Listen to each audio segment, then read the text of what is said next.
Qani endi quloq sol. Sen tradermisan yoki qimorvoz? Sen traderman deb o'zingni atayapsan. Profilingga allambalo FX investlarni qo'yib olgansan. Lekin risk menejmentsiz trader degan narsa yo'q. Risk menejmentsiz savdo bu kazino. Ha, to'g'ri eshitding.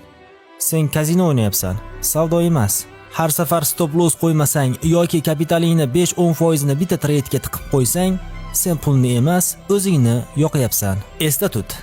Sen bitta trade bilan boyib ketmaysan, lekin bitta trade bilan hammasini yo'qotishing mumkin. Agar kapitalingni himoya qila olmasang, hech qachon uni ko'paytira olmaysan. Har doim yo'qotishni o'ylab pozitsiya och. Agar bu trade ketmasa, qancha yo'qotaman deb o'ylamasang, sen ahmoq o'yinchisan.